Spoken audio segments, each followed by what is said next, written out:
Oh, look at that, a whole bunch. Our biology teacher. Hello, everybody. I am not Thank president. goodness for that. Also, surprise, we're oriented the other way because we have a white one today. I'm Julia. I am the donut chair and YouTuber. So today, I've invited one of my professors from the Four Minds who taught me philosophy and world religion to give tonight's talk about Buddhism. It's titled The Lotus, the Cross, and Spiritual Confusion. So how similar Buddhism is to Christianity. So I forgot my phone. Can you get my? Thank you. So things about Mr. Hansberger. I researched. So he works at Haven Ministries, which is an organization that focuses on evangelizing people in cults, new spirituality, and other religions and groups like that. He has a bachelor's in pastoral theology and a master of arts in systematic theology from Denver Seminary. He has graduate work in history and philosophy, and he taught at Christian schools and local community college, including the one I went to. One fact about him is that he thinks broccoli, cats, and math are all evil. Did you say cats? Yes. I did not say cats. Really? Broccoli and math are evil, yes. I remember cats. Then why are we the Red Sox then? Well, I stand corrected. In any case, so that's tonight's talk. I'm going to pray us in, and then you can take it away. Dear Lord, thank you for gathering us here tonight to hear a talk about Buddhism and Christianity and the differences that lie within them. Please help this talk to be constructive and informative, and help us to have a good time learning about you. In Jesus' name, amen. I guess this is a prime example of why you always check your sources. I like cats. Their desire to take over the world is admirable. I've always thought. So anyways, you see in your little thing there, it's a popular myth that Jesus and Buddha taught the same ideas about spiritual liberation and suffering. It's not a popular myth, it's an overwhelming consensus of Americans. People who've gotten interested in Buddhism is that many times they were raised in Christian churches of some sort, for whatever reason, left that behind. And then maybe in college they ran into somebody like Alan Watts or somebody like this, or Zen in the Art of Motorcycle Maintenance, and these things sound so esoteric and so different. In the 60s, and most of you can't remember anything like this, but you can always ask your grandparents, just how much LSD did you do before you bought a pet rock? Right. So again, drugs in the 60s, Hindu and Buddhist thought was flooding all through the country in all sorts of interesting ways. And not as necessarily accidental. Well, I said here on the top thing in the intro, East meets West, East absorbs West, West disappears. That's kind of a rip-off on that Jurassic Park line about, men and women are left with a little pin, that type thing. It's amazing how far the Christian church has fallen in all sorts of interesting ways that are sad and not one of my discussions tonight. But one of the most interesting ways that I am talking about tonight is how Buddhism has become such a huge component. It's hard to find commercials over the last 20 years where you won't find Buddhist mantras, sacred words, Buddhist chants, selling Jeeps and selling stocks and bonds and selling all sorts of interesting stuff. The movie The Matrix, which is so popular, it's old school for you guys, but that was made by a couple of Buddhists, used to be men, now are women, but confused guys are the best. But Buddhism is introduced in a big time way, and they say so when they discuss the movie that they made it. So this was a hugely popular movie, a huge part of George Lucas, and George Lucas is a confused guy in all sorts of ways, but a huge part of how he thinks about things and how he describes the Force is literally based on Hindu and Buddhist thought, some strange combination. So part of how we'll start tonight, I have to give you classic Hinduism before we can deviate into how Buddhists look at this. Another thing I said, they're Buddhist camos. So I was supposed to do my dissertation on the influence of Buddhism on Friedrich Nietzsche, a very famous atheist from 150 years ago. Nietzsche's driven by Buddhism. He talks about the eternal recurrence, which is reincarnation. He talks about all sorts of other things. Weirdly, because again, Buddhism changes. That's what I mean by chameleon. Every culture goes into Tibetan Buddhism. Tibetan Tibet was one of the most spiritistic countries in the world before Buddhism comes in. So the Buddhism there is more spiritistic, certainly more than anything you'll hear here in Hollywood or something like this. The Buddhism of Hollywood, just for example, if you look at the NSA, the Soka Gakkai in Hollywood, or the group here in Denver or something like that, it doesn't look at all like Thai Buddhism. They're both called Buddhists, and yet they have very little relationship to each other. And that's on purpose as well. Probably the most popular teacher of Buddhism in the West was a guy named D.T. Suzuki, who brought Zen over here in the 1950s. And he watered it down so much to make it palatable to former Judeo-Christian culture that his Buddhist friends, his fellow masters in Japan, were ripping on him. What are you doing? And he was just basically saying, I'm just giving it to them a spoonful at a time so they'll swallow it. So, you know, I grew up, you watch basketball or something like, you're Phil Jackson, the Zen master. And people do this all the time. There's the baseball Zen commercial. If you ever watch any ball games, you'll see Zen everywhere, and nobody knows what the heck they're talking about, which is so interesting. Well, again, because it means whatever you want it to mean, or maybe whatever you need it to mean. So Buddhism has always done this. It's adapted to every culture. When it was born in what's modern day Nepal, Tibet, India, that whole area, when it's born into that world, it takes off a lot of these ideas, which are very critical to its foundation, which we'll get to in a few minutes here. So postmodern Petri dish, there's hardly a postmodern teacher, I don't know if there's any suckers who study, volunteers or students who study philosophy much in here.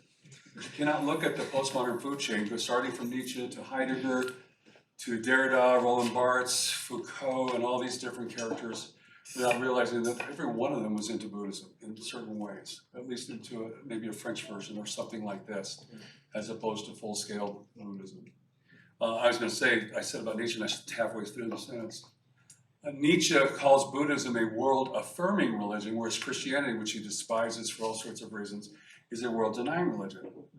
And I thought, he completely turned this inside out. You really have no idea what you're saying. But that's because Buddhism looks different when it's going into Europe in the 1850s and 60s when he's a student. All right, so it's very accepted here, right there. It's an inclusive posture. Buddhists claim to be open towards almost everything. Oh, we're fine with homosexuals, we're fine with transgenders. That's not historic Buddhism at all. You'll never find that going on in the Thai monasteries or some of the historic Buddhist cultures, but it sells well here, at least amongst a certain amount of the population. All right, so important questions. Are Jesus and Buddha spiritual brothers? Why am I even asking this question?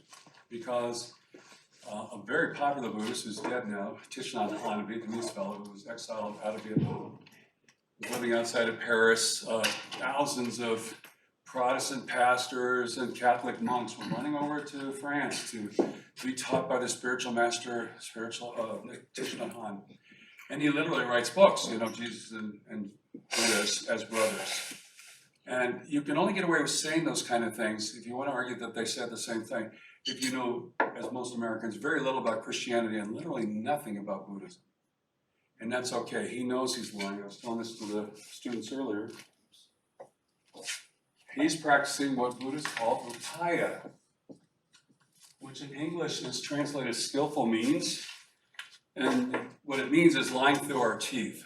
A Buddhist master, say Thich Nhat Hanh or the Dalai Lama, will be called a skillful teacher. He practices skillful means because he's good at lying. And in the Buddhist mindset, the justification for this is if we move you 1 inch closer towards enlightenment in this life, which may be one of millions, but if we move you 1 inch closer to enlightenment, then we've done you a favor. It's been good for us to lie to you. That's how they perceive this. So they have no problem with lying about this. And a lot of religions have something very similar to that. All right, so are Jesus and Buddha spiritual brothers? Heck no. Not even close. And I don't want to say that to be mean or anything like that. They're very distinct religions. A lot of you, if you took world religious classes, I don't know about if you have much of a religious department here at Mines, but if you went to Regis or Metro or DU where I was, or CU or almost any of the schools around here, you would hear this story about 5 blind men and the elephant. And it's such a, Oprah Winfrey said it, it must be true, just by definition there. And so the notion is that all the major religions, they call them the axial religions, are all literally touching the exact same phenomena. This elephant thing, John Hicks, a famous so-called Christian, called it the real. But because of linguistic and cultural differences, they don't recognize that they're all touching the exact same thing. And this sells really well. Can we just have a group hug? Because all the religions are really saying the same thing. And it's not only dishonest on a logical level, but it's flat out dishonest on a practical level as well. It doesn't take more than, a couple minutes studying any of the world's religions to realize how different they are. And it doesn't make you a bad person to say that they're different. They really are. They're different for a reason, because they're different. And without even adjudicating which one is better or worse or anything like that, I think it's fair to say they're different. So for example, I have a silly way of saying this. Jesus says, love your neighbor. Muhammad says, kill your neighbor. Buddha says your neighbor doesn't exist. You may like argument 15 or argument 435 or something like that. But one thing you cannot say is that they're all saying the exact same thing. They clearly are not. So the difference are not linguistic, they're not cultural, they're really driven at the heart of the ideas that makes up individual religions. I was telling this very morning, one of my world religions classes at the school I teach at, Hindus and Muslims have been killing each other for a good 12 to 1300 years. Why? Because they're not seeing that they're all part of the same thing? No, because what a Hindu does with every breath, this is all God. Every single thing, this is God, this is God. This paperclip is really God. Everything you perceive in the world is in fact divine. It's Atman, this word, which is a drop out of Brahman, the ocean. And so a Hindu sees that, and that's how you see the divine in all of nature and stuff like that. You can hear this from witches and other groups like this. But a Muslim is taught that that's shirk, the ultimate blasphemy, and the only cure for that is death on the spot. So if you can't understand literally this last month why Hindus and Muslims were killing each other over the mosque that was destroyed, and the PM of India gave the Muslims, or gave the Hindus permission to rebuild the Temple of Rama there, and the Hindus say, well, that used to be the Temple of Rama until the Muslims came along, which is probably true. This is the real fight to this moment, okay?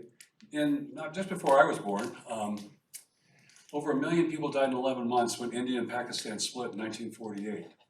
So let's talk about Israel becoming a big, fraction thing. Nobody talks about the fact of how many people died because so many Hindus were trying to flee down towards India, and so many Muslims were trying to flee up.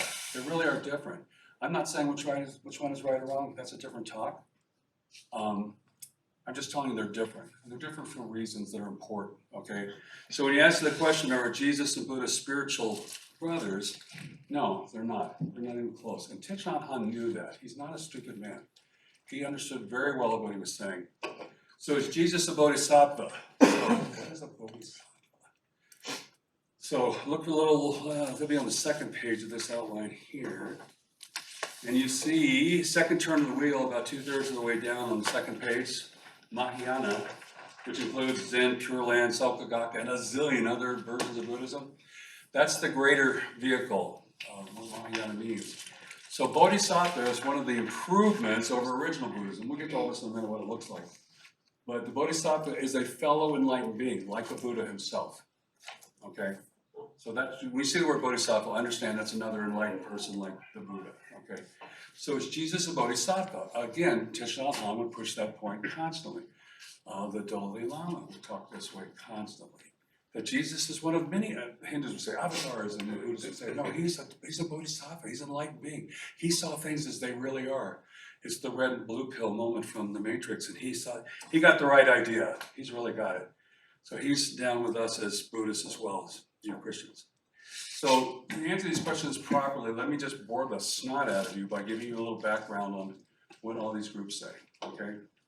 So 584 to 684, or excuse me, to 504 BC, there's been at least four, this was the original date that most scholars have been used for 100 years. There's been at least 3 or 4 different dates now. They all seem to be moving closer to the 1st century, which is very interesting.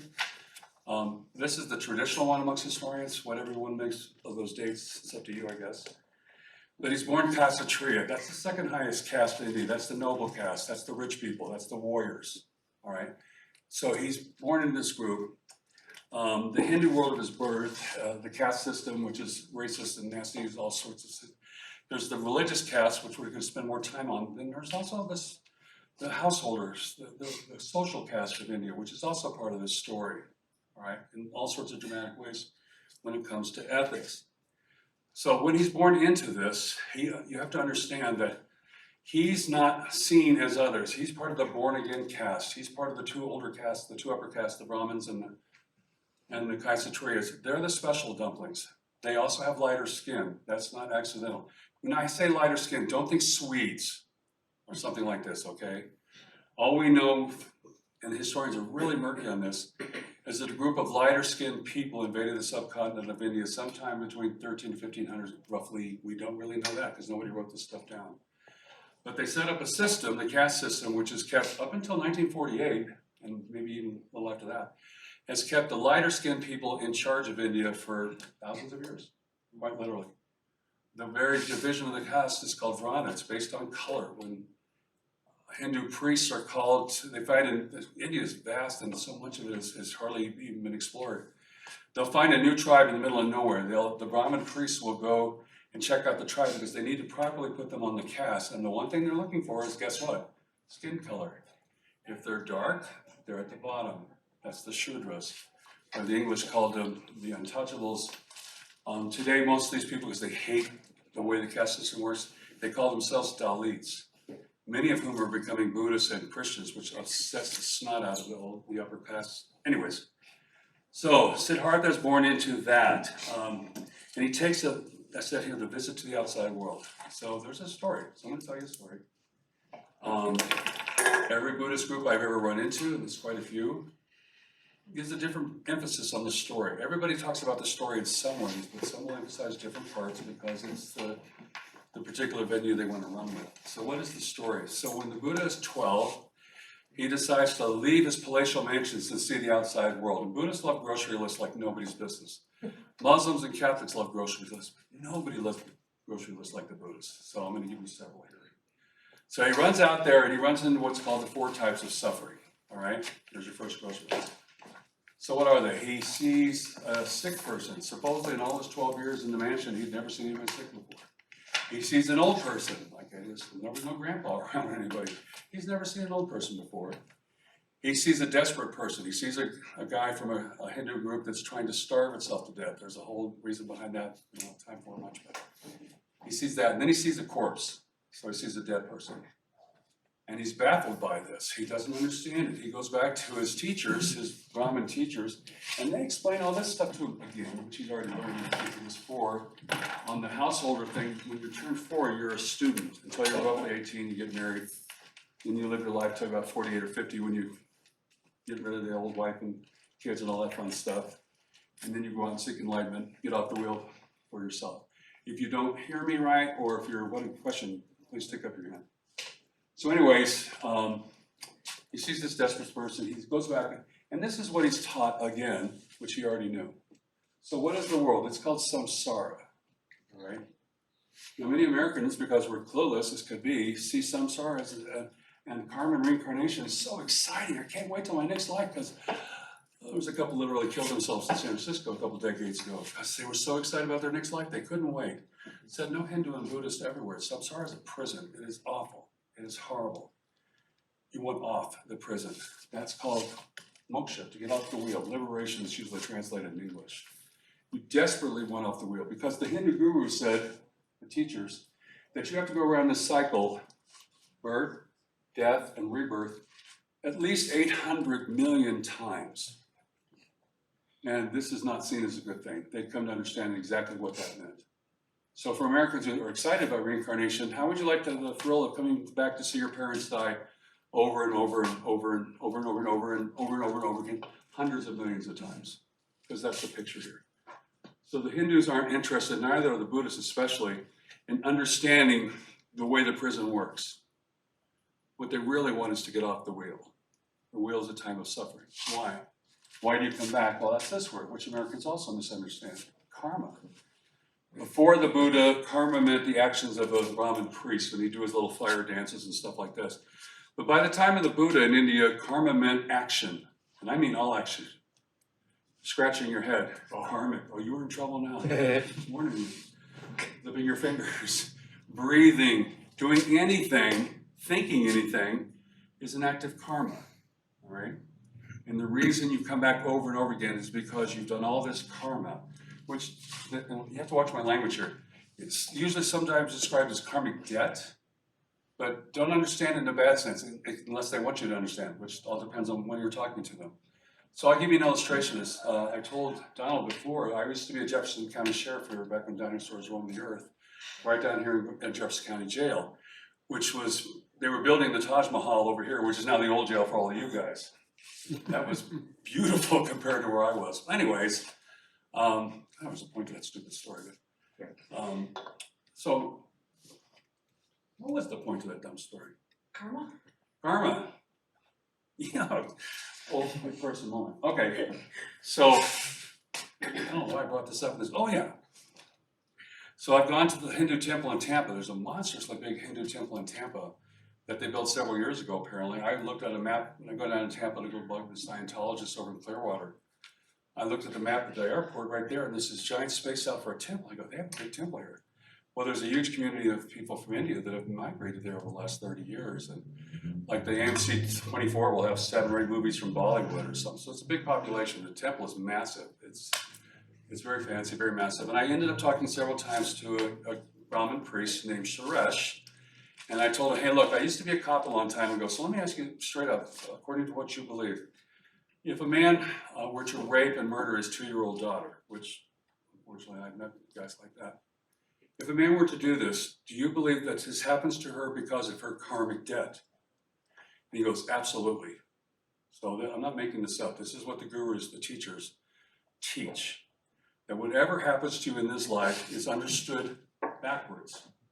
Anything that happens, if you're killed in a car crash, maybe you ran over somebody in a rickshaw in a previous life, whatever it is in this life that you do is explained backwards. Gandhi wrote this to Hitler, and he wrote it to the Jews and stuff like that. You can find those letters online. The Jews should not fight back against the Nazis because, after all, they deserve this for their previous karma from previous lives. Everything is explained backwards, whatever happens in this world. So it's because of your karma. And you must go through the cycle, again, according to them, 800 million plus times, which is depressing as all get out, to think that you have to come back over and over. And it certainly was to the Hindu population. So another thing that's really critical, which is kind of contrary to what I just said, is that none of this is real. We perceive it as real. That sounds like I feel that, I hear that, all this kind of stuff. You saw me do that. That's all in your head. Because what's ultimate about the world itself is what's called Maya. Maya is the smokescreen, as it were. We think we're in this world. We think there's something terrible going on between Israel and Hamas.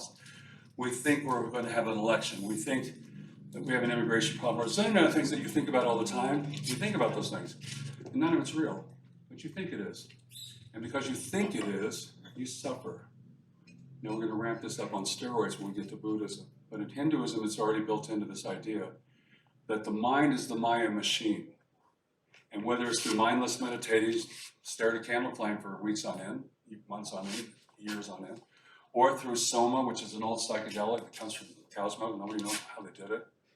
I've seen commercials for soma all over the media in the last few years. They don't know how they made it, but somehow the mind has to be gotten around. So here's your brain, and there's these 2 alternate ways to get around your mind. Because the mind is the problem. It creates this illusion. It creates Maya. So if you were to go to India today, you'd see a blue god lying down asleep. That's Brahman, even though Brahman is not usually seen as one of the gods of the body. And out of Brahman's stomach comes a lotus plant. So Brahman fell asleep and had a dream. That's what we live in. That's Maya. So we're all stuck in this dream. The gurus call this a vidya. Vidya or Veda is the word for knowledge in Hinduism. You'll see this in the Vedas, the scriptures. So Avidya means no knowledge. That's what all of us are left with. So you think that I'm talking to and pouring the snot at you, that you're sitting in a chair that may or may not be comfortable, or that you think it's snowing. Some of you are freaking out over snow. I thought you lived in Colorado. Anyways, none of this is real, but you think it is. And there's your problem. You're thinking too much. So this has to be avoided. This has to be stopped, or you're going to keep thinking, and you're stuck on the wheel. 3 classic ways for Hindus to get off the wheel. Jnana is the knowledge path of the guru, okay? And supposedly, when you come out of ignorance is when you realize that all these individual things, the table, the marker, the thing, all of us, the snow, everything else, is Atman, the little bit, the drops. The knowledge path is when you realize that Atman is Brahman. The drops are the ocean, and more serious the guru, the more you realize that nothing ever happened in the first place. It's not real, never was real. Somehow we got lost. We got separated from the ocean and had this misnotion, this terrible idea in our head that we're different, that we're separate from everybody else. There's our mistake. So I heard modern New Age professors and teachers call it the sin of separation, the idea that we're somehow different from everything else, when we're really all one. I grew up in Boulder now. All right, so anyways, the jnana path, the yoga path, which is sold so dishonestly here in America. Oh, that's not religious. Yeah, it is. Every position, every asana is a different god that you're yoking with. And then bhakti is the normative path for most of the undercaste, the smaller, poorer people. Bhakti is devotion to the idols. And I can't begin to tell you the system because it's so complex, but when you see somebody from India with dots or lines across their head, that tells other people that are familiar with that world which god you are a devotion to. It might be Kali or Shiva or Ganesha, or there's hundreds of millions of gods, 330 million and counting as of about 40 years ago. So bhakti is serving the idol, feeding the idol, bathing the idol, putting the idol down for a nap, waking it up again. I've been to 3 of these now in just the last few weeks. It's called a puja. It's a worship ceremony. Last 3 years, excuse me.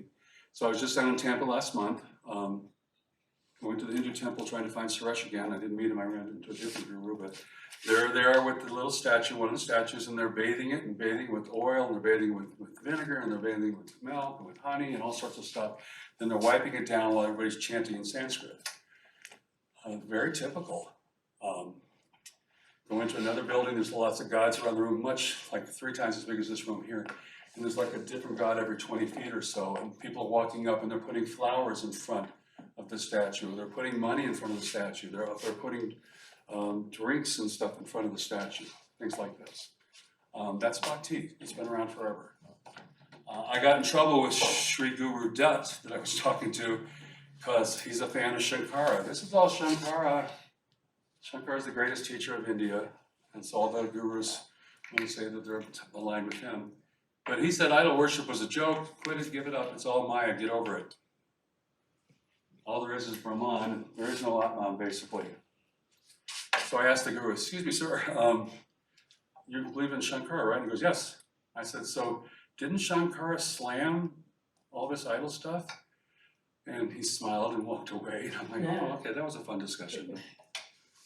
So this is a straightforward in 10 minutes version of Hinduism. Sorry, it's very cheap. Yes? What is jnana again?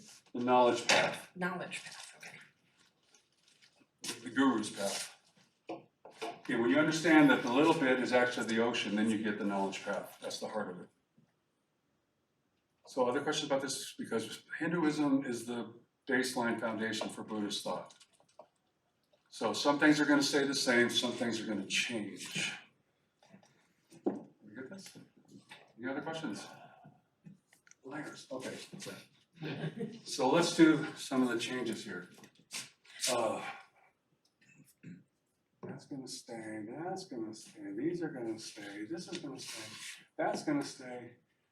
Everything's going to stay. Question. Yeah. The ultimate goal, Hinduism, right, is to escape samsara. What does that, like, what do you attain at the end of Okay, it? the drop rejoins with the ocean. You cease to exist. Right.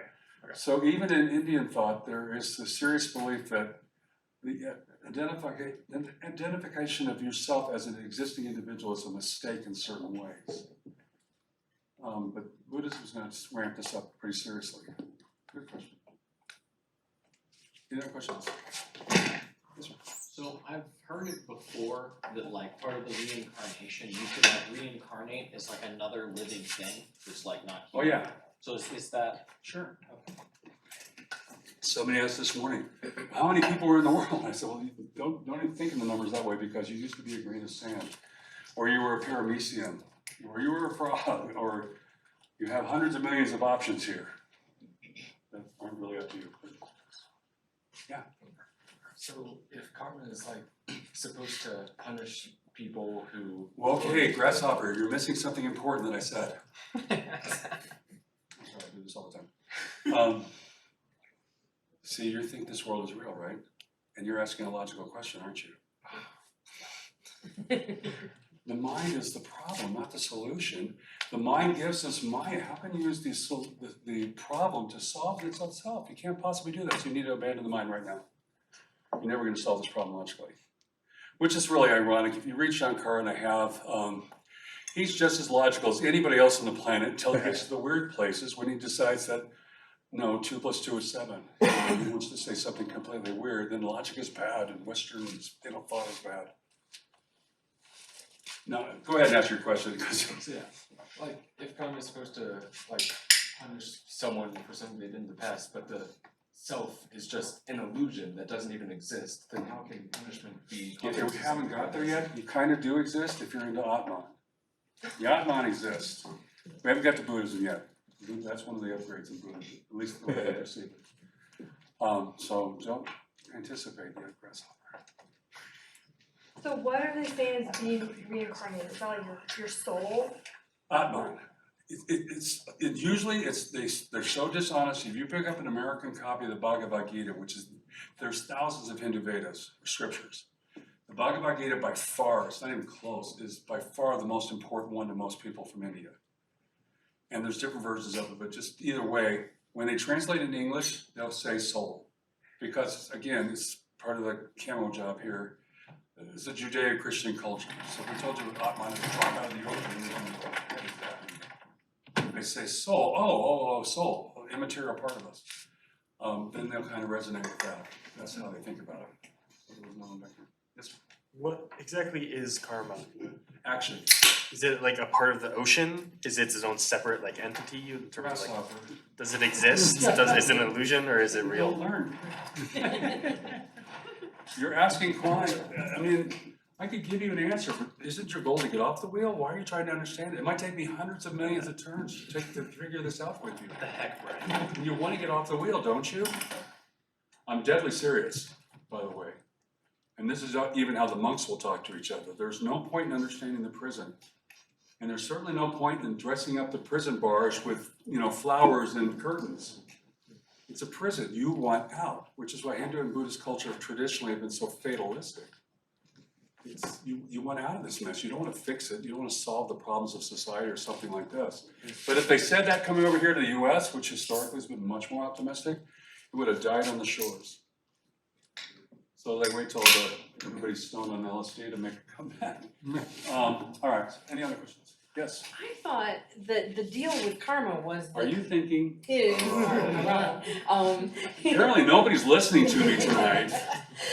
I thought that the idea was that you had to do things that resulted, they call it good karma and bad. So you want to do things that are good actions, so you get off the wheel faster, which is in understanding the No, prison. that's America. So- That's so American. They would say that you can't do that? Is No, again, everything that happens to you is seen backwards, not forwards. that, okay, Except when you get to American Hindus and American Buddhists, then they all talk the way you just described it. okay.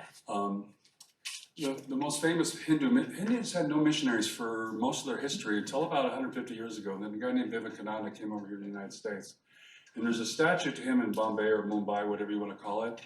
And it's the only sin is to say there's a thing is a sin, which is illogical on all sorts of levels. But it reflects this idea that talking about good or bad or positive or negative, which all Americans do, good karma do, is completely nonsensical. Why? Because all this is illusion. So to identify, that's a bad thing you just did there, is to completely miss the point. That bad thing did not happen. So why would you judge it in such a way? So again, Hinduism and Judaism, or Buddhism, have their reputation here in the States. No, Hindus aren't judgmental, Buddhists aren't judgmental. Well, heck yeah, they are, but it doesn't sell well to talk that way because they're trying to distinguish themselves between those nasty Christians and themselves, type of stuff. By the way, it's weird. I was in Israel a few years ago. The Jews are trying to run away from this as well. Talk to rabbis, every Jew we talk to, every rabbi we talk to. Jews don't believe in sin. What? Dude, it's your book, the Tanakh. Have you read it? The rabbi's saying that there's no such thing as sin. I said, what do you want to call it? Call it something evil? Well, I don't care what synonym you use here. How do you say there's no such thing as sin? Well, anyways, but it sells better in America to say we're not judgmental. It's only those Christians who are judgmental. Well, we are, but that's a different part of the problem. All right, any other questions about this? You guys are doing good. Oh, and avidya, which concept was that again? Avidya is ignorance. Ignorance, okay. Just like in Greece, if you, any of you, like in Greek, if you've taken any Greek at all, the A in front of any word negates it, so amoral or atheist or something like that, the A always, atheos is in Greek. So whether it's the Greeks who invaded India, nobody knows. We know Alexander did, but all sorts of. So anyway, you see the A word in front of it, that negates whatever the rest of the word is. So this is all called Advaita Vedanta, the A in front of Vedanta. So it's non-dual, no two. And when you get to Zen and stuff like that, you'll see how this still carries over. So Advaita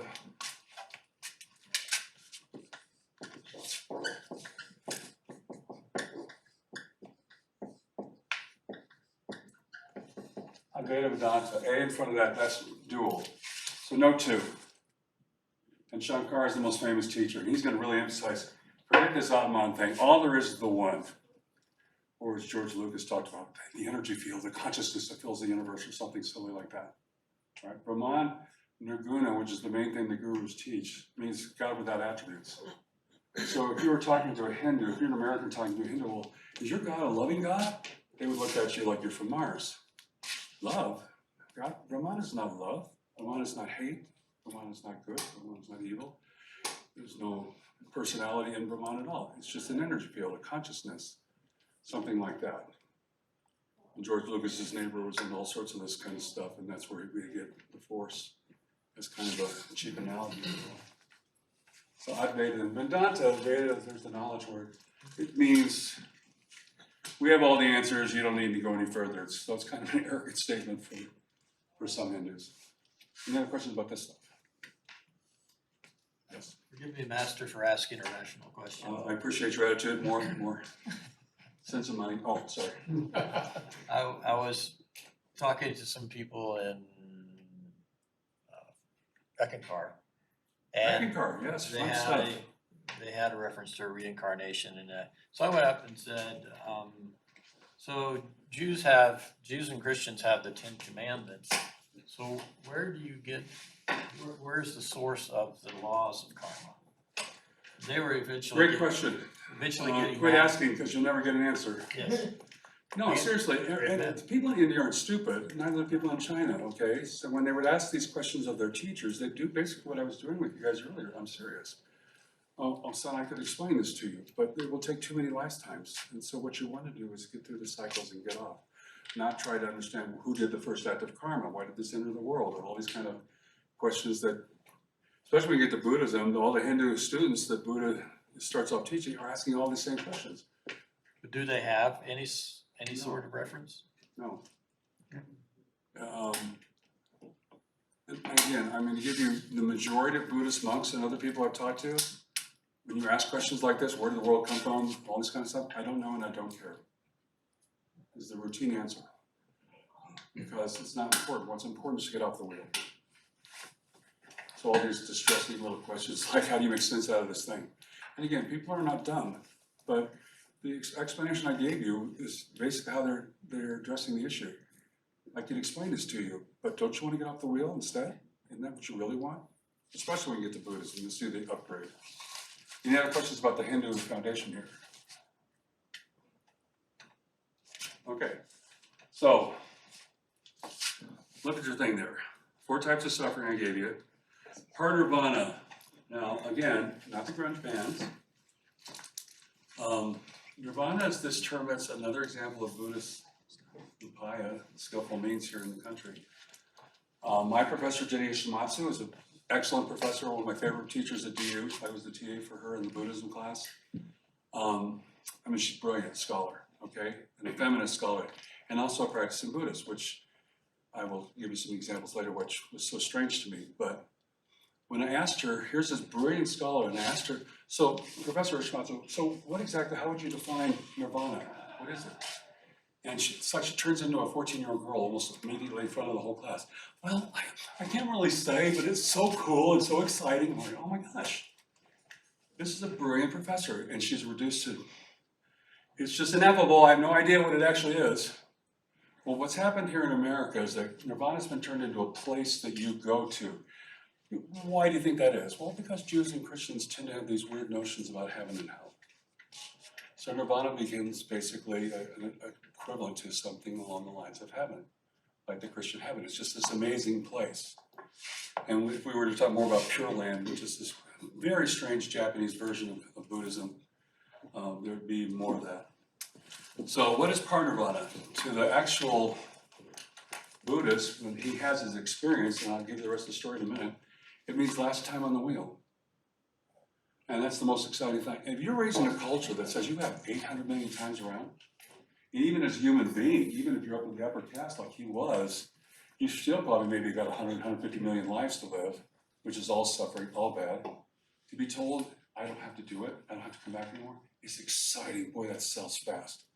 Buddhism is a missionary religion from its opening moments, whereas Hinduism up until 150 years ago wasn't. So let me give you the rest of the story. So he goes back home, he asks his Hindu professors, his Brahmin priests, hey, and they give him all this stuff again. But he's not happy. So at 18 he gets married, Dad's a little bit upset that he seems to be wandering off the Hindu reservation, as it were. Gives him some more toys, some more women, whatever it takes to keep my son in line. But none of this is making him happy. So what Buddhists call the Great Renunciation, and scholars talk about the age of the renouncers. Am I writing it down? Did I put that on there? Why did I not put that on there? Silly me. Great Renunciation. Buddha abandons his wife and his kids. Now, there's different versions of this story, whoever you're listening to. So in some stories, Buddha's child has already died. In other stories, he has more than one child, one lives. Whatever it is, at least one of the children is abandoned by the Buddha and his wife is abandoned. This is going to become critical. I teach ethics, and so when I was asked several years ago, can you include Buddhist ethics because it was so hot? I said, sure, but it's an oxymoron. It makes no sense, and we'll explain why. I was doing this at Red Rocks and I got fired. I didn't know my boss was a Buddhist. Who knew? Okay, so anyways, he abandons his wife and kids to seek enlightenment. Now, in India, you can do this when you've gone through the householder stage, when your wife and kids are old enough to support themselves. Like in your late 40s or early 50s, you can go out and starve yourself to death or go live in a cemetery or go, put cow dung, I'm dead serious, put cow dung all over yourself and walk through the villages because you're renouncing Maya, you're renouncing the world. You can do any of those kind of things once your wife and kids are out of the picture, but he doesn't wait. He abandons his wife and kids at 29, all right? So one part of Nirvana is last time on the wheel, all right? He's seeking this, and according to the story, he comes out at 29 and joins the group that was starving themselves to death, which he had actually said, that he didn't like that. That was an example of suffering. But he joins them, he's starving himself to death, he falls in the river, he almost drowns, he pulls himself up by the weeds, barely survives, at which point an evil demon attacks him. If you talk to Tibetan Buddhists or Vajrayana, the diamond vehicle, if you talk to them, that's the part they really jump on, which is why Tibetan temples are just covered with demonic images and stuff like this. So there's this evil demon that tries to convince him, don't go on to enlightenment, don't go on, stop right here. But he fights through the temptation, gets under the Bodhi tree, and achieves Parinirvana. So 3 parts of this. One is last time on the wheel. Second, he sees all his past lives, which is very confusing considering what I'm going to tell you in a few minutes. But it's common to see Buddha stars with what looks like TV sets or dioramas going up into the clouds behind him or something like that, okay? So he sees all his past lives, which gives him understanding, which literally makes no sense according to Buddhist thought, but we'll get there. And the third thing that he sees is the heart of Buddhism, and that's called the Four Noble Truths. So here's your another grocery list for you. But interesting enough, I have talked to Buddhists from all over Asia, Cambodian, Hmong, Chinese, Vietnamese, all sorts of different folks. And I haven't talked to a single lay person that can tell me what the Four Noble Truths are. I've talked to some monks and they'll explain it. I was in Hawaii several years ago. I had a Vietnamese taxi driver hit at least 50 or 60 of these little fat, sassy-looking Buddhas, smiling Buddhas, all over his cab. So Captain Obvious here, oh, you're a Buddhist. Yes, yes. And I said, oh, that's great. So what is the Four Noble Truths? What do you think of those? He goes, what? I said, the Four Noble Truths. I had no idea. So what does Buddhism mean? Oh, good luck, prosperity, And I've had that from virtually every kind of Buddhist I can think of. Now, former Catholics or Baptists that have turned Buddhist will give you a better example of what the Four Noble Truths are than the lay people in India or China or wherever. But this is the heart of this. So the first noble truth here is that everything is suffering. That's called dukkha. I'm not going to give you the Sanskrit and all of it. Dukkha means everything is suffering. And so the Hindus certainly said, well, yeah, this world is full of suffering, but not everything. Surely my palace and my beautiful wives and my beautiful children, surely those are good. No, no, and heck no. Everything is suffering. Everything. Your favorite fishing hole, the place you know, your dog, your wife, your kids, your husband, whatever it is you value in this life. You could be a Rockies fan. You get where I'm going. Everything in this world brings you suffering. Okay? So he's taking this up a whole nother degree. Why? Well, there's a word down below that called anika, below the list. And anika means everything's changing. I'm going to use their illustrations, so please don't be offended. So you marry this young, beautiful woman, and she becomes old and ugly. She changes. That's their illustration, not mine. You marry, you have your favorite dog, and it gets sick or runs off, and whatever happens to it. Your teenagers do teenage things, and they run off and do all sorts of crazy, bizarre stuff. They change. They were so good when they were 2, now they're not. And you want to kill them. Well, they changed, hence they brought you suffering. That's anika. Everything changes. And since everything is changing because you grabbed onto it when it was at like this point, and now it's completely different from that way over here, you now suffer. Okay? Noble truth number 2. Why do you suffer? Well, you cared. You were attached. Usually you see language like desire or thirst or words like that in English. You gave a rip about your appearance. You gave a rip about your baseball team, about your dog, your wife, your husband, your kids, your job, whatever it is you cared about. So when those things changed, it brought suffering to you. Noble truth number 3. How do you fix this? Quit it. Quit caring. Detach. Pull back. Cease thirst. Cease desire is the language that's usually used. So if you didn't care about your baseball team, you wouldn't feel any pain, would you? Or if you were a Broncos fan and the team changed dramatically and starts to suck, well, if you just had not cared about it, it wouldn't cause you any pain now. You have to detach from everything. Well, how do I detach from the things I value the most, like my family, or my career, my job, my dog, my cat, Julia? How do I do this? Noble truth number 4. And another great example of where Buddhists lie through their teeth. And this is in all of the American textbooks. It's so blatantly dishonest. This is called the Eightfold Noble Path. So here's another grocery list.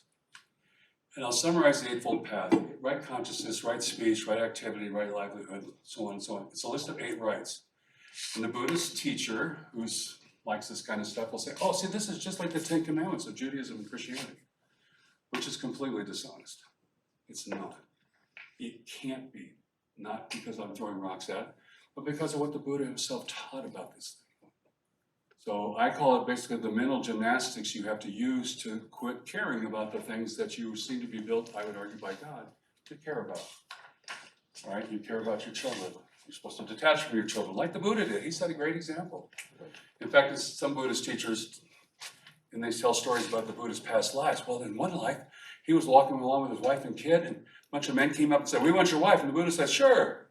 Another group of men came on, we want your kid. He said, sure. See, he was already practicing detachment. We might go, oh my gosh, what's wrong with this guy? That's because we have wrong consciousness, and we express it through wrong speech. So I rarely give Hollywood credit for anything, and I don't want to now, but there's a movie called Hamburger Hill, I think is the name of it, that came out several decades ago about the Vietnam War, and it's going to express this. So why shouldn't you care, ultimately?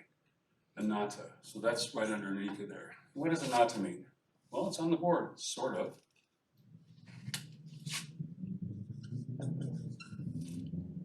Anatta, Anatman, it's spelled different ways. No drop. There is no Atman going through the cycle hundreds of millions of times. So the Buddha's like, Hindus did a pretty good job of renouncing, but they didn't do it far enough. They kept the worst thing of all in place. The idea that you exist as a separate thing is the worst attachment of them all. This attachment to yourself. the I word, whatever language you want to use. So think about how routinely, hey, I'm going to hear this boring guy on Buddhism tonight. And then afterwards, I'm going to go with my buddies over here to do this or something else. We use I constantly. If you're familiar with Descartes, I always wanted to have a discussion between Buddha and Descartes, see who comes out winning at this point. Anyways, anatman, anatta, means no atman, no drop. And if there's no drop, and there's another lie, it means what? Who can figure this out? Do the math, it's pretty simple. There's no. I'm sorry? If there's no drop, there's no ocean. Thank you very much. No Brahman consciousness. Oh, the oneness that fills all the universe. Gone. Forget it. There was no drop. What is behind the illusion? And for the Hindu, it was Brahman is behind the illusion. That's the knowledge path. For the Buddhists, there's something called shunyata.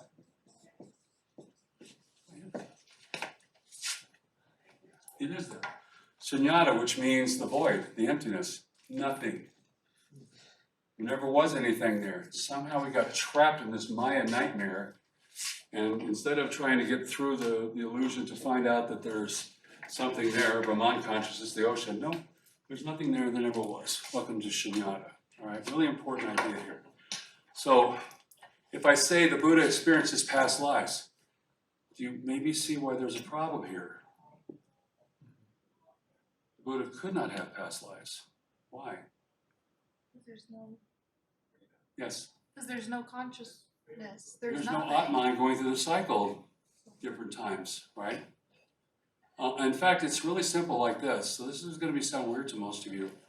Every time you do something like that, 1 second's worth, your skanda is another word I'm not going to bore you with, but 5 parts of you, your will, consciousness, your form, and all this kind of stuff, are coming together and blowing up 64 times in 1 second.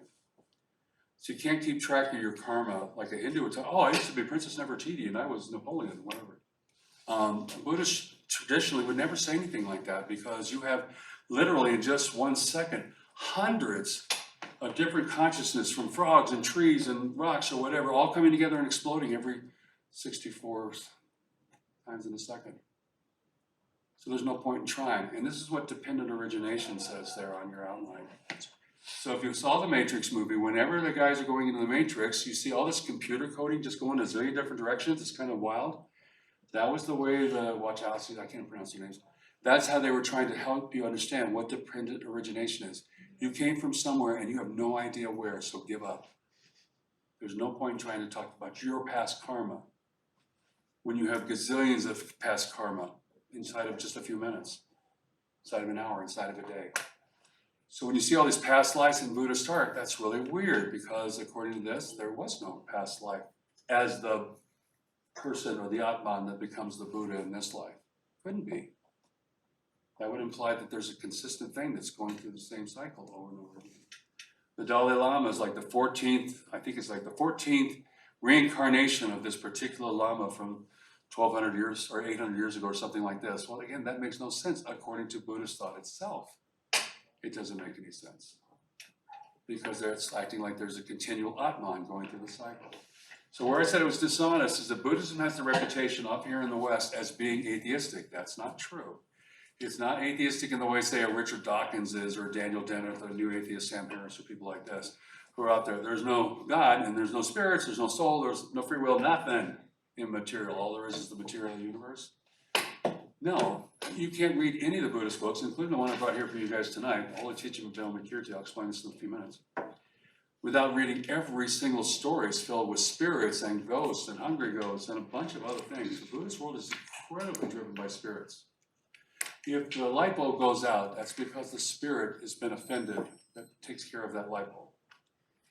Your car doesn't start. The spirit that handles your spark plugs or something is mad. Everything is explained through spirits. Okay? So it's extremely spiritistic, especially by the time we get to Vajrayana or Tibetan Buddhism. All right, so what am I at? Quick question. Yes. The business of it's not the same Atma drop going through the cycle again and again in Buddhism. Yeah, there is no Atman. Right. Give it up. Was it a single identifiable one back when it was Hinduism? and that changed when it became Buddhism? Or Yeah, but again, depends on how serious your guru is. So okay. yes, there's a drop that you were, and you used to be Nefertiti, and you were Napoleon, you were maybe Jesus. You know, we can say that kind of thing. So you will find that kind of talk in Hindus, and then you'll find other ones saying Atman is an illusion. That's Shankara, the greatest Hindu teacher.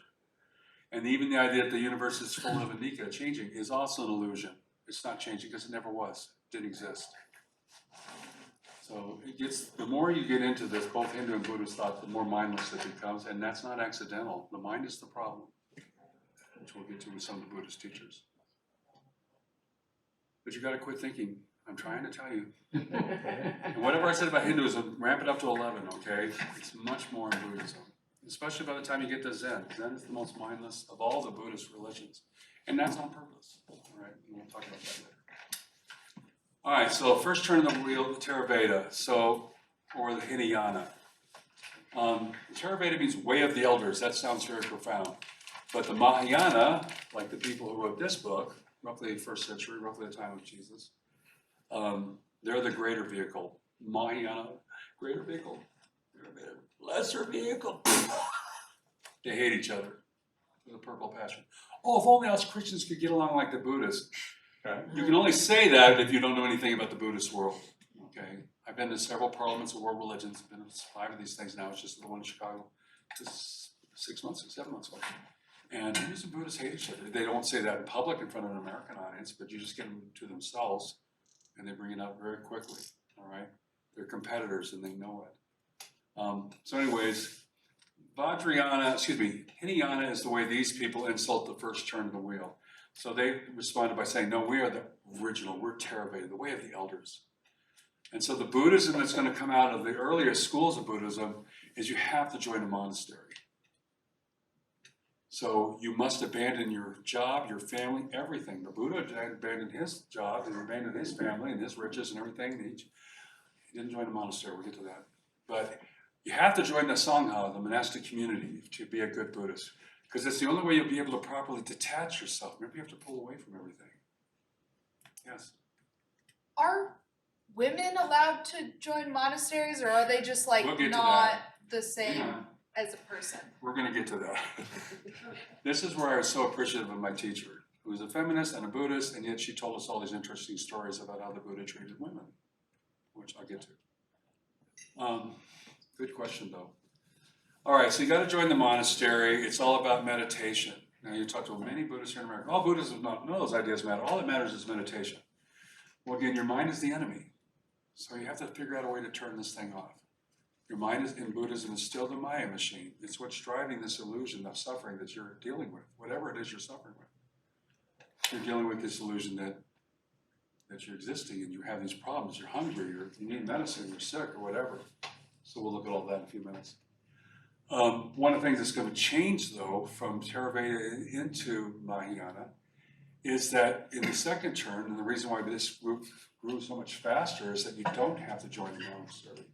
They still have Zen monasteries and Pure Land monasteries and, Sokagaka monasteries. They still have monasteries throughout the Mahayana world, but you don't have to. So you can stay home. After all, like I was saying a few minutes ago, Buddha himself was not in a monastery when he got enlightenment. He's almost drowned and pulled himself up. And see, he wasn't wasn't a monk. So you can join a monk if you want to get there a little bit faster is the idea, but you don't have to. And that sells really well. And we'll get to the role of women in this, like I said, on the 3rd page as we look at this, because that's very important. So Mahayana spreads like wildfire, and it's still to this day the majority view. Now, you run into all sorts of other guys. The Tibetan and Vajrayana, I'll mention them later. They consider themselves a separate turn, and all the Mahayana morons. That's just another version of Mahayana. So again, there's a lot of infighting amongst these groups. The thing that makes the Vajrayana thinks they're special is that we get new sutras or new verses, new Vedas from the Buddha all the time. You guys don't? Oh, what's wrong with you? It's kind of like what you hear from the Word Faith teachers here in America. Oh, we're always getting new insight from Jesus. Well, these people claiming they're getting new insight from the Buddha all the time, therefore they're even more special than. By the way, the Dalai Lama only represents one of 4 different types of Tibetan Buddhism. So when he used to come to the United States all the time, he was in the Clinton White House like every week practically. there would be Tibetan Buddhists there protesting the Dalai Lama's appearance. Which is, most of us wouldn't understand why that would happen. All right, so the Bodhisattva vow. Here's another time we were told this is what makes Jesus and Buddha so similar. What is the Bodhisattva vow? So when you join a monastery, whether you're 9 years old or 50 years old, it doesn't matter. You take the Bodhisattva vow. What is that vow? I will not go out. Remember, I'm enlightened now. I've achieved my parinirvana. I could leave now, but I choose not to. Because the Buddha got enlightened at 29. He never left until he was like 80 something. So I could go on, but I choose to wait and let all living beings go on before I do. Sounds so compassionate, except that's the mistake. That's how it's sold, but that's the mistake. It's not compassion in the way most Americans have been trained to think about compassion. But it sounds like it. Oh gosh, that sounds so wonderful. You care so much about all the rest of the world. Even with the little bit I've already told you, what's the mistake now? Just in just a little bit you've learned. You're all experts on Buddhism now in all of 10 minutes. It's caring. I'm sorry, it's caring. Whoops. What does caring do? Causes suffering. Attaches you. Bad thing. Oh, I was going to tell you this silly Hamburger Hill story, and I get spaced out. Sorry. So, there's a story in the movie Hamburger Hill. It's in Vietnam. There's this black corpsman whose best friend is short. And what the soldiers in Vietnam understood that to mean is that I have to serve a year in deployment in Vietnam. That's it. And as it gets down to the end of that, I'm short, which means I get to go home. And that's what they want to do. They want to go. So this corpsman is so dedicated that his best friend is going to go home. He said, you only got a week left. You are not going on any missions. You are staying right in the base camp. You are staying safe. He commits himself passionately to this. And so day after day, the corpsman's friend does not go on any missions. He's in the base camp. He's safe. And then literally, as the helicopters are coming in to get the wounded and the people who are short, take them out to the carrier, go to the Philippines or Japan, back to the United States, there's a mortar attack on the camp, and his friend is killed. And the corpsman goes crazy. And he's screaming at God and the universe. I mean, he has tried so hard to save his friend, and it didn't happen. And so he's mad at everything and everyone. And as he does that, as he's screaming at the universe, a group of soldiers come around and they start chanting, it just doesn't matter, it just doesn't matter, it just doesn't matter. Then they start doing louder, it just doesn't matter, it just doesn't matter. And then they start screaming it just doesn't matter. And that's when the corpsman jumps in. And I want to throw something in my TV. I think it does matter when your friend gets blown up. I think that's kind of a big thing. But see, I'm representing wrong consciousness and wrong speech, whereas the soldiers are representing right consciousness and right speech. Why? There'll be a quiz later, so you need to come up with this. Why am I so messed up when they're so right? Yes? Because you're stuck on your earthly attachments. Say it again? You're stuck on your earthly attachments? Yeah, that's a vague way of saying it, but yeah, it's there. I'm caring about the fact that my friend died, right? That's a mistake. Because anatta is true.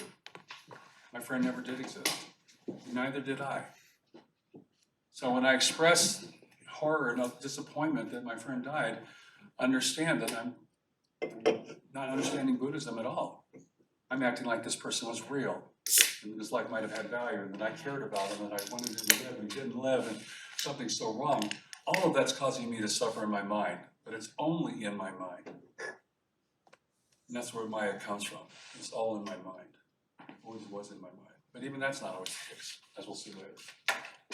So, anatta, no atman.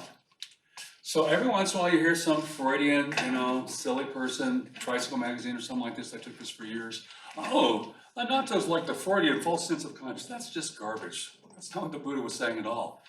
He's denying the very Hindu idea of atman that was so central to Hindu thought, to the Brahman's teaching.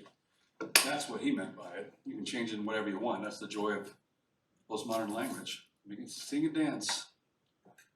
So, the Bodhisattva vow, I will stay on to all beings have gone on, which is already a mistake, if that's compassion. Then I put Tantra. For those of you that are Red Hot Chili Pepper fans, Tantra is sex magic. And it exists in Hinduism, it goes into India, and it goes into Tibetan Buddhism in spades. So there are different versions of this. Like I said, there's 4 different schools of Tibetan thought. In some versions, sorry to be disgusting here, but in some versions, you're mentally meditating by thinking of monks and nuns having sex together. And this time one of the monks is darkness and the other one's light. And next time one's love and one's hate. It's always duality, it's always opposites.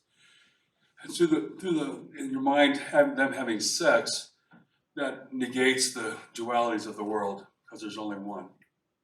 But other monks are much more literal about this. So the monks and nuns are having sex with each other. No, you were hate last time, come on. Welcome to real Tantra. And it's much more perverse than what I'm telling you. You can have sex with children, animals, all sorts of other disgusting ways, and that's all wonderful. That's all good. That's all, it's going to get you off the wheel faster. You're renouncing the world so much better than most people. All right, so the actual story. Did the Buddha actually achieve enlightenment under the tree or anything like that? I'm not here to challenge the story. I'll run with it as it is. When I talk to Buddhists, I'll let them tell the story and I'll just go right with them on this. Right? So if you're wondering how do I talk to people who think this way, I always let them buy it and accept the story. Because how they think about it, especially here, is so messed up that but I have to sometimes make them see that. My joke is I have to make a Buddhist a better Buddhist before they'll renounce Buddhism, before they'll see that there's something messed up with this. So part of this is this notion that you must not care about anything. Yet here's the Bodhisattva vow. You're all about caring and all about compassion. So this is this important book. So I asked the leading expert on Buddhism. I wanted to spend a half hour with him. I didn't get it. But I was at the Parliament of World Religions in Utah 9 years ago, and he's got his PhD in Buddhism from Cal Berkeley, and he teaches there, so he's a smart guy, right? And I said, hey, I got like 1 minute as he's running out the door. I said, look, I use Vilmakirti with my students. You recommend that? And he says, oh yeah, that's the absolute best. Hence, I'm giving you Vilmakirti. Theravada Buddhism was all filled with great masters. So think of Jesus and his disciples. Well, the Buddha and his early teachers, Kshatriya, Manjusri, and all these different characters are important in the Buddhist pantheon of heroes for the Theravada. But with the Mahayana, these are all nothing. Why? Because of Vilmakirti. Nobody knows who wrote it. But what we know about Vilmakirti, he's just a guy. Could be a farmer, could be a fisherman, could be anything. He's not some enlightened master who's lived in a monastery for decades and learned all the secrets and ins and outs. He's just a guy. And so there's a series of stories, and every one of these stories is a big slap in the face to the Theravada, the old school version, all right? Every one of them is a slap. And it goes like this. I'm going to make up the example. So the Buddha sitting around with Lord Buddha sitting with all his disciples, and they're attended by 100,000 devas and ghosts and spirits. And he says, hey, I hear Vilmakirti's sick. Somebody should go down and help him. And so Kshatriya or something like this will go, I would do it, but the last time I went down, and then he tells a story about how he went and talked to Vilmakirti, this guy, and Vilmakirti absolutely schools him, just pantses him in public, just embarrasses the snot out of him. He's so much more enlightened and understands Buddhism so much better than the average great hero of Buddhism. So welcome to the Mahayana attitude about Theravada people, okay?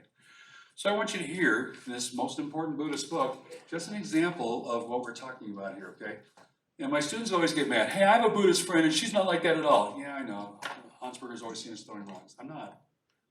In every religion I talk about, I use their sources. There's no point in making them mad at me because I'm quoting what some Christian says or something like this. I'm going to quote what Buddhists say. And what, if I'm talking to Muslims, I'm going to talk about what Muslims say and so on. So here is Manjusri, one of the big 12, okay? One of the big disciples. And he's talking to Vilmakirti, the layperson. He says, noble sir, how should a sick bodhisattva control his own mind? Remember what a bodhisattva is, an enlightened being. Someone who's seen the real truth of the universe and could go on, get off the wheel. Vilmakirti replied, Manjusri, a sick bodhisattva should control his own mind with the following considerations. Sickness arises from total involvement in the process of misunderstanding from beginningless time. Misunderstanding. It arises from the passions that result from unreal mental constructions. Are we recognizing anything here? Beginningless time, there's no point it ever started. What are the unreal mental constructions? Everything. It's on the board. Not samsara. Maya. No, I think it's real. No, it's not. Get over it. And hence ultimately nothing is perceived which can be said to be sick. Whoa, nothing can perceive can be said to be sick. Why? The body is the issue of the four main elements, again another grocery list. And in those elements there is no owner or no agent, there is no self in this body, except for arbitrary insistence on self, ultimately no I, scare quotes, which can be said to be sick, can be apprehended. Therefore thinking I should not adhere to any self, and I should rest in the knowledge of the root of illness. He should abandon the conception of himself as a personality and produce himself as the conception of himself as a thing thinking. That's just the first step. Hang on, it gets better. This body is an aggregate of many things. That's the 5 things I was telling you about. When it's born, only things are born. When it ceases, only things cease. These things have no awareness of feeling each other. When they are born, they do not think, I am born. When they cease, they do not think, I cease. Furthermore, he should understand thoroughly the conception of himself as a thing by cultivating the following consideration. Next step. Just as in the case of conception of self, so the conception of thing is also a misunderstanding. And this misunderstanding is a grave sickness. I should free myself from this sickness and strive to abandon it.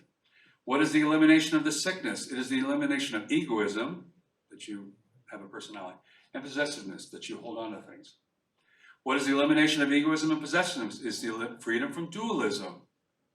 Dualism is used in lots of concepts in philosophy and other places. In this context, dualism means the idea that there's an external world and an internal world, like the world of your thoughts or something, as opposed to the world of reality out here, which they explain. What is the freedom from dualism? It's the absence of involvement with either the external or the internal. What is the absence of involvement with either external or internal? It is non-deviation, non-fluctuation, and non-distraction, but equanimity. What is equanimity?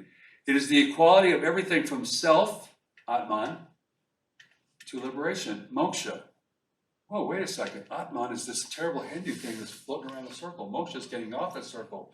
Yay. No. There's no distinction there either. Why? Because both Atman and moksha are void, shunyata, empty. The concept itself that there's an Atman is void, but so is moksha is void. And guess what? Voidness is void. This is so fun. Therefore, as verbal designations, they're both void, and neither is established in reality. Therefore, one who seeks such equality makes no difference between sickness and voidness. His sickness is itself voidness, and that sickness as voidness is itself void. The sick bodhisattva should recognize that sensation is ultimately non-sensation, but he should not realize the cessation of sensation. Sorry, if you want me to do that slower, I can't. It's just... Although both pleasure and pain are abandoned when the Buddha-like qualities are fully accomplished, there is no then sacrifice of the great compassion. So here's our first interesting language, especially if we were doing ethics in this class. Great compassion, well, that gets our attention. Remember the Bodhisattva is this compassionate being, right? So there's a great compassion. He's going to contrast this in a second. There is no sacrifice of the great compassion for all living beings living in the bad migrations, the wheel. Thus, recognizing his own suffering, the infinite sufferings of these living beings, the Bodhisattva correctly contemplates these living beings and themselves resolves to cure all sickness. As for these living beings, there's nothing to be applied, there's nothing to be removed. One only has to teach them the Dharma, big truth of the universe, for them to realize the basis from which sickness arises. What is this basis? It is object perception. Insofar as apparent objects are perceived, they are the basis of sickness. So I see somebody in the hospital, I go to Craig Hospital, someplace horrific like that, or go to some hospital closer to you guys, St. Luke's or whatever, and I see sick people, right? That's my sense perception. Mistake. What things are perceived as objects? The 3 realms of existence are perceived as objects. What is our understanding of the 3 realms? It is non-perception, as no objects exist ultimately. What is non-perception? The internal subject and the external object are not perceived dualistic, therefore it is called non-perception. So there's nothing outside of you, and there's nothing inside of you. The sick bodhisattva should tell himself this: just as my sickness is unreal and non-existent, so the sicknesses of all living beings are unreal and non-existent. Through such considerations, he arouses the great compassion. So how do I show great compassion? By understanding that they don't exist. They're not sick. There's no problem here. The great compassion strives to eliminate the accidental, or sometimes called the sympathetic or sentimental compassions, does not fall, it does not conceive of any life in living beings. Why? Because great compassion that falls into sentimental compassion only exhausts the bodhisattva. So you're involved in feeding the hungry, you're involved in a sex slave trade, you're trying to help the world, whatever you're trying to do. Mistake, bodhisattva. You're just gonna come back over and over again because you've got trapped into thinking that this stuff is real. You're not helping anybody. Let me make this real. More real in a second. He does not reincarnate through involvement with such views, but reincarnates with his mind free of involvement. Therefore, his reincarnation is like a liberation. Now, see how different this is from Hindu thought. Reincarnation means you're back. Oh my gosh, no. I went off. No, his reincarnation is like liberation. Coming back here is somehow liberating. Weird. As the Lord dictates, it is not possible for one who's bound himself to deliver others from their bondage. But one who is himself liberated is able to liberate others from their bondage. Therefore, the bodhisattva should participate in liberation, should not participate in bondage. Well, it goes on a page after this, but you kind of get the idea. There's the great compassion and the sentimental compassion. This is the mistake. This is the great thing. So if I were to take a survey here of what you thought the word compassion meant, and if you're mainly sort of semi-Christian or maybe even Jewish, you might even think of the story of what? The Good Samaritan. The Good Samaritan. You don't have to be a Christian to recognize this, very popular story from Christian literature and from Jewish literature as well. This idea of helping somebody who's in need. Somebody's been beaten up.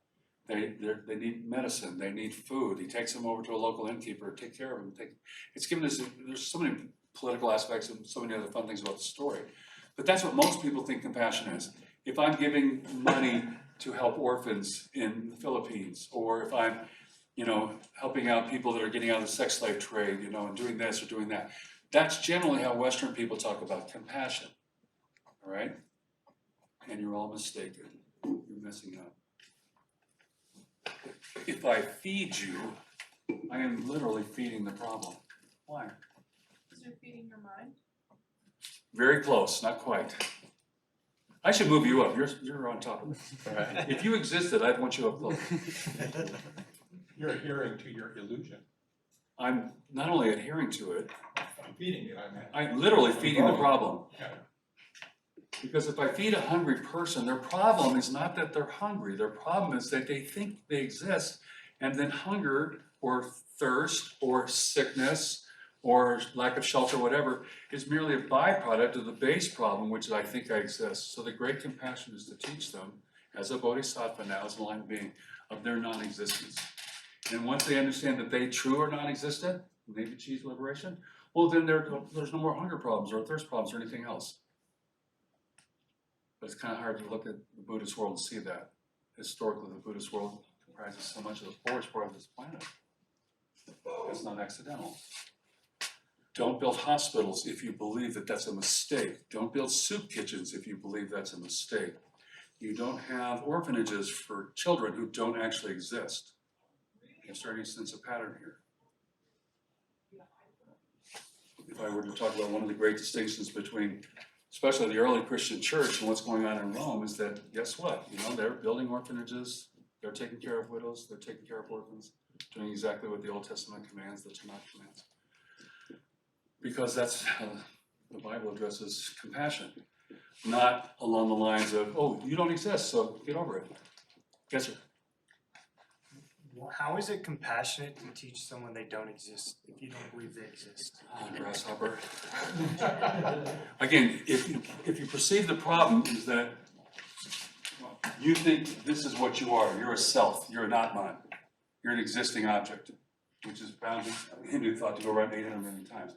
So this is the most revolutionary idea of Buddhism. It's such a distinction. Reincarnation, karma, everything's different a little bit. This is revolutionary. There is no thing to go around the cycle 800 million times. So I'm freeing you to get off the wheel. So in their goal, it's not to feed people or to give people medicine or anything. He explicitly says, no, don't do that. Don't perceive them as sick people. I don't see any sickness here. I see the only sickness is that people think they exist and they are sick. So I'm going to heal their ultimate problem, which is their existence, their insistence on their own self.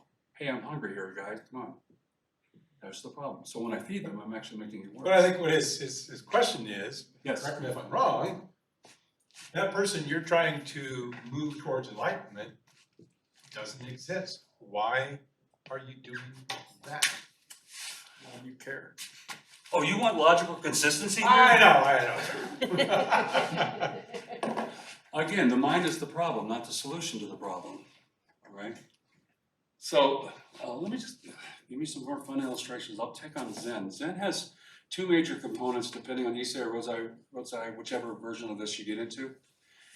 One is going to emphasize Zen means meditation. In China, it's called Chan, same concept. And everything becomes a meditative act, everything. So picking up this becomes a meditative act. And Zen is the Japanese version, and they make a science out of it, like the Japanese tend to do with so many different things. And so whether you understand the tea ceremony or so many things, how the Japanese learned how to origami. Here's the Bushido warrior. When he's not cutting off somebody's head, he's doing poetry. And he's creating little flower things. Why? Why is he creating little bonsai plants? Because it's all turned into a meditative act. Even as I'm training on a sword, I have to put my sword back in the scabbard. It's got to meet 50-50. Well, it takes years to develop that skill, where they both come back exactly at the right moment. And you may think, what a waste of time. I mean, you grew up in Robin Hood and Western movies. Well, whatever, and off you go fighting some more. No, to the Bushido warrior, the samurai, this is so important because every bit of that is meditative. The tea ceremony, the cups have to be turned exactly to the right degree. Who knows where this was first invented, but everything is done exactly the same, and it's all meditative. So that's what Zen means, is meditation. You turn every single act into a meditative act. All right? Second thing that's going on is the koans. And if you're from Texas, you say koan, all right? A koan is watch my language here, a purposefully irrational riddle. What do I mean? So the one that most Americans have heard of, because we don't really know much about this, there's hundreds of these things, by the way. The one that most Americans have heard of is, what is the sound of one hand clapping? And so we're watching in my class this Cambodian monastery, and anyways, the students are given a koan to answer, and they go back and they try to come up with an answer, and they come, after weeks or whatever, and they come back to the head monk, and they give their answer, the monk chews them out, and then this goes on for who knows how long, until they realize that the whole point of the exercise is that there's no answer at all. And that's the point. Like I said, there's hundreds of these. You get famous if you develop a new koan. See, Grasshopper, if you can't answer a simple problem with your mind, like what is the sound of one hand clapping, how do you possibly expect to achieve liberation, to achieve enlightenment? You can't possibly do it with your mind. So you need to abandon your mind and turn instead to meditation. Anybody students in the martial arts in here? Ah, a couple of you.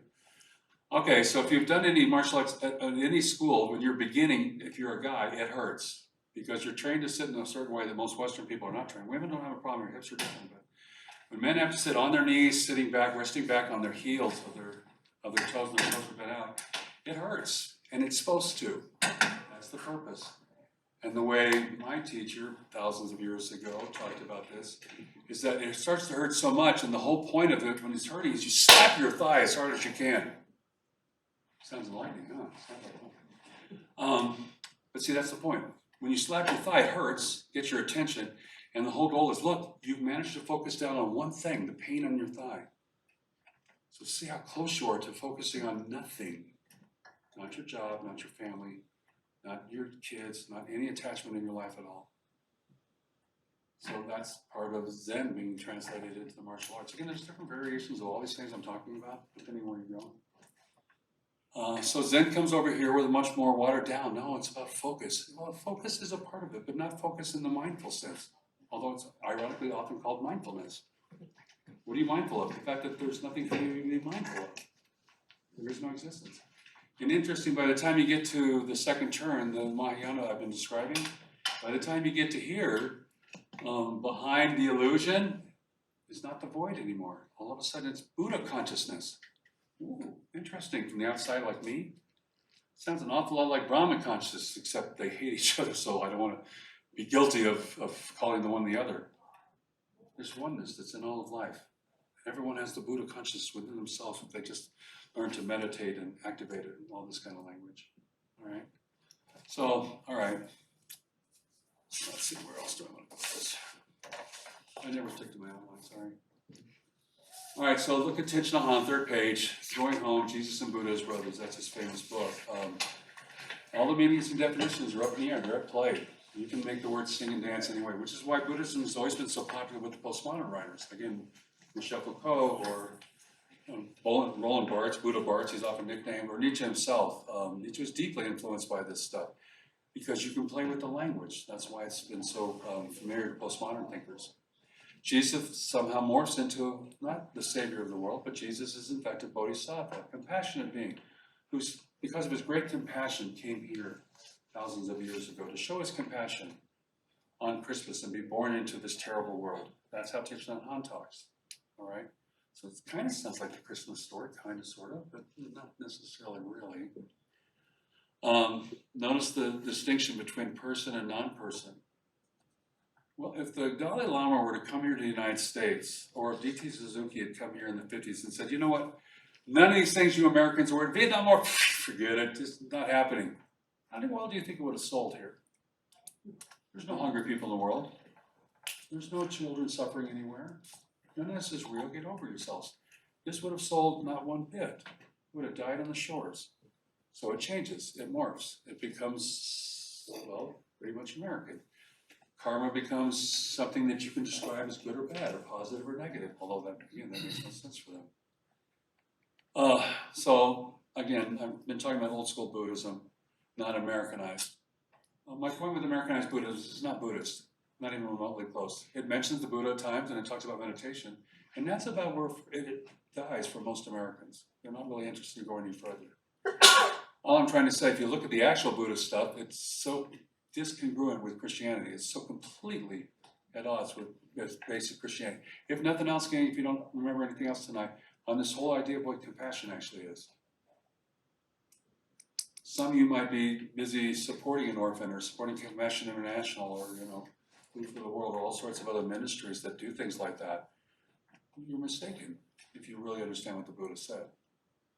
It's often very common that Buddha is all about women. This was the question we had in the back of the room here a little while ago. Oh, Buddhism is it's not like those evil Catholics who wouldn't allow women to preach, or those evil Protestants, the same thing. Wow, what an interesting thing to say. So here's what my teacher told us. This is one of many stories she told us about how the Buddha thought about women, which is very similar to how Hindus thought about women, still do. So for example, another set of grocery lists.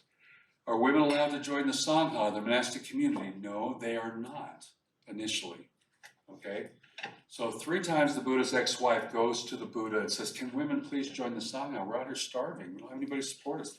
Thousands of men are abandoning their wives and kids, and they're bringing money in, and they're building monasteries all over the place, but there's none for women. And 3 times the Buddha says no. So now they enlist his mother. So the ex-wife and the mother go to the Buddha 3 times. Can women please join the Sangha? And 3 times the Buddha says no. So now they enlist his best friend. So can women join the Sangha? 7 times, no. 8 times, no. 9th time, the Buddha finally relents. Okay, women can join the Sangha, but it'll set the truth back 1,000 years. So I was talking to a Malaysian nun at one of the parliaments, world religions that I go to years ago.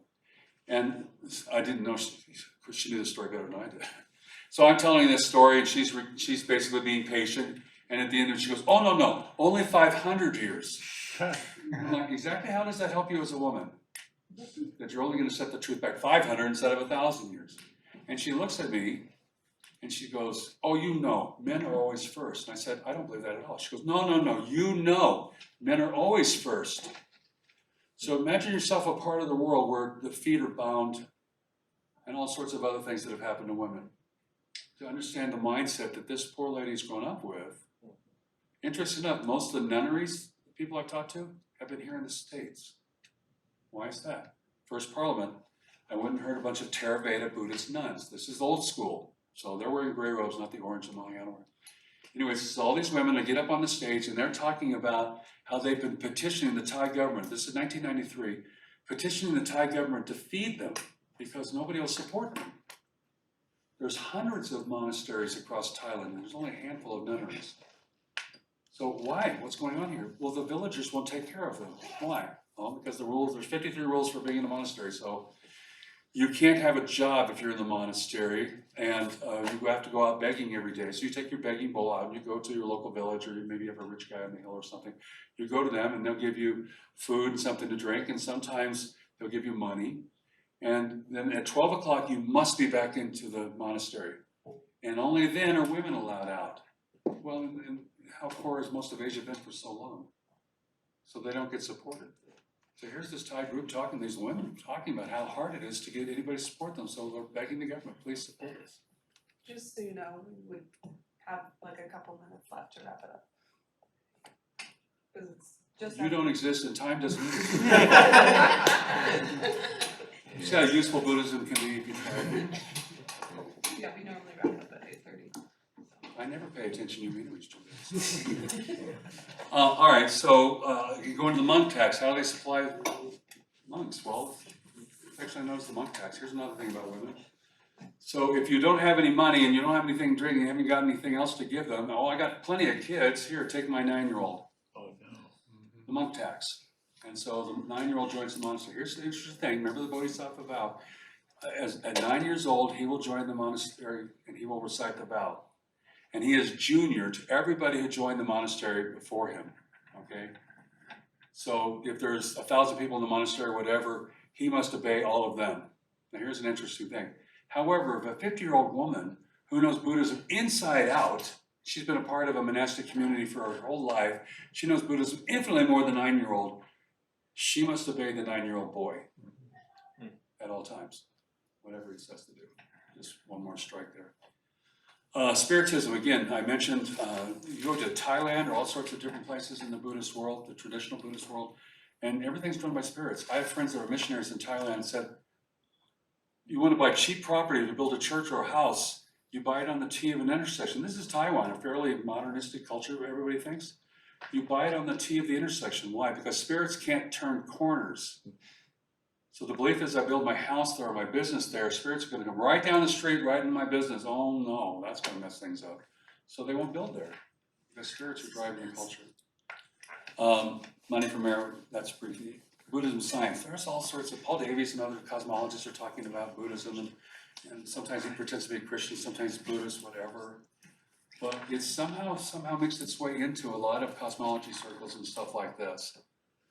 I have to go back very quickly because Julie's being a pain. Monistic negation. Monism is the idea, the philosophical term that there's only one thing out there. So I have a good friend that was in the doctoral program with me at DU, and Linda was a Soka Buddhist. And Soka is this very strange Japanese version of Buddhism. It's called Value Creation Society.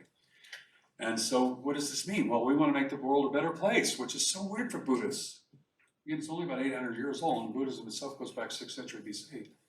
So, wow, Linda, this is really weird. So we're doing a project together, and I just asked her this naive question. This is my friend. I said, Linda, help me understand. If there's no two, then what does ethics even mean? So think about that for a second. I don't care what school of ethics you're studying, utility or egoism or motivism or Kant's categorical imperative or divine command. Every school of ethics implies more than one. Business ethics implies more than one. Environmental ethics implies more than one. But if Buddhism is true, there is no two. There's only the one, which just rules ethics right out. All is shunyata. Everything's empty. Do neither good nor bad. So you'll find several very famous teachers talking about, I try to avoid doing all bad things and all good things. Why? It's already on the board. What are things? It's all illusion. Yeah, that's part of it. It's karma. I want to avoid all activities, good or bad. Compassion, again, I explained that one to you. Paya, lying through your teeth. So I said, open doors for a witness and ministry. I'm going to take more than 2 minutes, Julia. Spiritism equals fear in every culture. I'm not picking on Buddhist culture. This is true across European medieval culture. Okay, you go into Latin America. I go to the Philippines quite often. Lord willing, I'll be there this summer. I have 4 Filipino children. Philippines is heavily Catholic and it's incredibly spiritistic. When I went to Guam and taught there for a month many years ago, incredibly spiritistic. They won't go out into the boonies, the jungle, because the tree spirits are there. They're terrified of this kind of stuff. This was true in Germany 1,200 years ago as well. All right, so not to pick on any group of people. Spiritism is a pagan issue that goes way back, and you can find it everywhere in the world. And it always has produced fear. And so people often ask me when I go to the psychic fairs, like we go to all the time, go to the one in Colorado Springs this weekend, at the Atheist Convention, at the Hindu Temple, blah, blah, all these weird places I go. I said, look, it's really simple. My father's in charge outside of that building. And my father's in charge inside of that building. I am not afraid of what's going on in here. But it might be demons. I don't care. My father's in charge, not demons. Go read Acts 19 and how Paul approaches Ephesus if you're thinking this is some arrogant statement from me. It's how the apostles, when you go out into the spiritistic world and the ancient Greek world, spirits are everywhere, quite literally. Real compassion, love actualized. So this kind of goes back to your question. So, are you loving people by teaching them their non-existence, or are you loving somebody who's sick by giving them medicine? I'm going to go with medicine. How do I take care of, somebody who's in the sex slave trade? By teaching them of their non-existence? Or I try to get them the heck out and try to do whatever it takes to get them out. Well, you can see where we're going with this. This is what the church is supposed to have been doing forever, not building Six Flags over Jesus. We should be using our resources to help people. That's what the Lord calls us to do. Personal God versus impersonal nirvana. So I have this question when we talk about the Star Wars thing. You can have a relationship with an energy field, like say electricity. It's very short and exciting. Doesn't really go anywhere after that. The reason why the Bible, and my students, they don't know this, the quiz is Wednesday, and they have to distinguish between Eastern thought about God and the Jewish thought about God. This is one of the biggest things, that God is, in the Bible is described as personal. We can relate to what is personal. Again, your grandparents and pet rocks are just weird. We relate to what is personal. We always have. We always do. Right? So if Julia, because she's so full of herself over here trying to catch me on the time, if Julia were to program her computer to go like this, every time she opens up her laptop in the morning, oh, Julia, I'm so glad you're here. You're the most wonderful person. The world is so much better off now that you're here. Even somebody with her ego might, after a while, get bored. Why? It's not personal. It's not personal. You programmed it. You made it do that thing. Does it mean as near much to you as somebody that you care for and you want to care for you, if they say those kind of things to you? That's the difference between night and day. Nirvana doesn't give a rip about you any more than Brahman conscious gave a rip. You don't exist. You never did. Our Father cares for us. Our Father loves us. Whether people like it or not, our Father is holy and He judges us, and that is a good thing. As I used to work at this jail, and all these people were talking several years ago about defunding the prisons and emptying the prisons and defunding the cops. I'm like, you have no idea what's in there. You have no idea. I've been in almost every prison in the state. You have no idea what's there. I'm not saying every single person is an ogre or monster, an axe-murdering killer, but there's plenty of them there, and they're spooky business. Money, grace, and forgiveness. So, what does grace mean? Well, generally in Protestant terms, it means unmerited favor. And forgiveness is to forgive those who have hurt us. Well, what does forgiveness mean if nothing ever happens in the first place? I'm not paying attention. She doesn't exist. I'm not. So I ask yourself that question. I can hang around and talk all I need to, other than the pressure of getting over here. So I'm going to offer Jesus as Savior because it's a broken world. And it is filled with broken things. So the Buddhist Hindus are half right. There's a lot of suffering in this world. That's a half right. It's not a full right. They are half right. And it doesn't get fixed by pretending it's not there, by pretending it's not real. Right? So the Bodhisattva concept is totally corrupt in so many ways. Jesus is not a Bodhisattva who's going to teach them that they don't exist. Jesus, in fact, is our Savior who died for our sins and was raised again. We just celebrated that. There.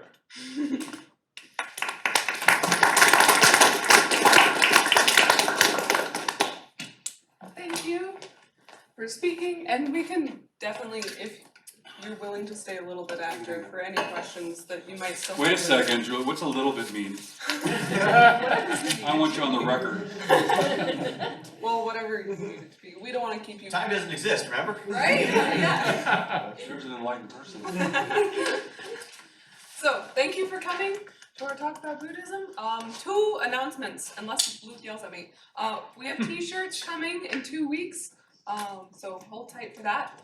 And the other one is next week we have an astrophysicist coming to talk about aliens and whether or not they exist and how they fit into UFOs, exactly. I'm sorry. So yeah, that's next week.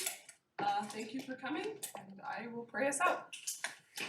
Dear Lord, thank you for this night. Thank you for this lesson on Hinduism and Buddhism and what they believe, and contrasting it with your truth and your gospel and your love. Thank you for all the people who came here tonight. Help us to go home, do homework, rest well, get through the rest of this week and the semester. I know I'm starting to feel the end semester rundown, so please give us strength. Thank you for bringing us here and bring us all back next week. In Jesus' name, amen. Man. Awesome.